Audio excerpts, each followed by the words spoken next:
Gojo Satoru वापस आने वाला है, बट वेट, ये बात आखिर फैली कैसे? तो हाल ही में आए जेजे के मांगा चैप्टर 249 में हमें यूँ देखने को मिला कि किरारा एंड उई उई बैटल अरीना में घायल या मरे पड़े लोगों को अपनी टेलीपोर्टेशन टेक्निक से वहां से ले जाकर सोको को सौंप रहे थे, ताकि सोको अपनी रिवर्स कर्स टेक्निक का यूज कर उन लोगों को ठीक कर पाए। एंड उई उई और किरारा ने ही गोजो को बैटल अरीना से ले जाकर सोको के हाथों में सौंप दिया था। एंड जिसके बाद से ये न्यूज काफी ज्यादा वायरल हो गई कि गोजो शायद वापस आ सकता है। अब पिछले कुछ चैप्टर्स में हमें यूँ देखने को मिला, या यूँ कहूँ कि ऐसे ईस्टर एग्स देखने को मिले जिसे देखने पर यूँ लग रहा था कि गोजो का आना अब पॉसिबल है ही नहीं। जैसा कि हमें ये लोटस वाले पैनल को देखने पर मालूम पड़ता है। The lotus is a symbol of rebirth, लेकिन हमें रीबर्थ वाला 6 आइज यूजर्स नहीं चाहिए, हमें चाहिए तो गोजो सातोरू। अब चैप्टर 249 में ये बात कुछ सुकुना कंफर्म करता है कि एक आरसीटी यूजर केवल अपनी 50% एनर्जी का यूज ही कर सकता है एक कर्स यूजर को हील करने में।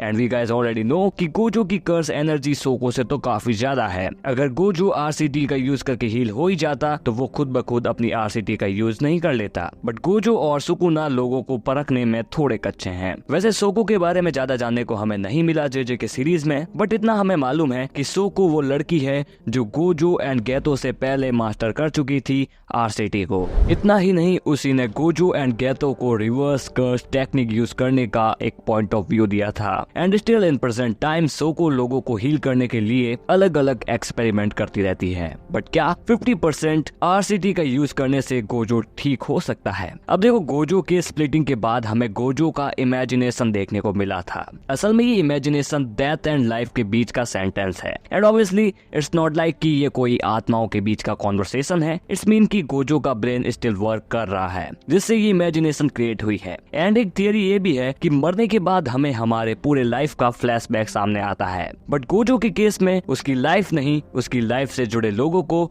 वो अपनी इमेजिनेशन में मिला, जिससे हम ये कंसीडर कर सकते हैं कि गोजो का ब्रेन स्टिल फंक्शन कर रहा है। एंड मान भी लो अगर सोको का 50% आरसीटी गोजो की लाइफ का ट्रिगर बन जाए तो शायद खुद की और सोको की 50-50% आरसीटी मिलाकर गोजो वापस आ सकता है। अब तुम में से काफी लोग सोचोगे कि भाई अगर गोजो वहां आ गया तो यूजी के कैरेक्टर डेवलपमेंट का क्या होगा? अब गाइस, ऐसे में तो यूता भी जिंदा है, तो क्या मतलब यूता भी मर जाएगा? हाँ, मान लो वो भी मर जाता है, स्टिल सुकुना को यूजी अकेला नहीं हरा सकता, और ना ही गोजो सुकुना को अकेला हरा सकता है। तो ये विचार तुम निकाल दो कि गोजो के आने से यूजी के कैरेक्टर डेवलपमेंट में कुछ भी कमी आएगी। अगर गोजो वापस आ भी जाता है तो सुकुना की सुपरमेसी इतनी ज्यादा हाई है कि गोजो, यूजी एंड यूता तीनों को साथ में लड़ना होगा, एंड तभी जाकर सुकुना का कुछ हो पाएगा। बाकी गलत थॉट्स तुम अपने मन से निकाल दो। एंड गाइस, इट्स कंफर्म कि गोजो वापस आ सकता है, बट इट्स स्टिल थियरी, तो तुम ज्यादा होप्स मत बना लेना, क्योंकि होप्स तोड़ने में गेगे एक्सपर्ट है। बाकी गाइस, अगर वीडियो पसंद आई हो तो वीडियो को लाइक कर देना, चैनल को सब्सक्राइब कर देना। मैं मिलता हूँ तुमसे अगली वीडियो में। Till then, bye.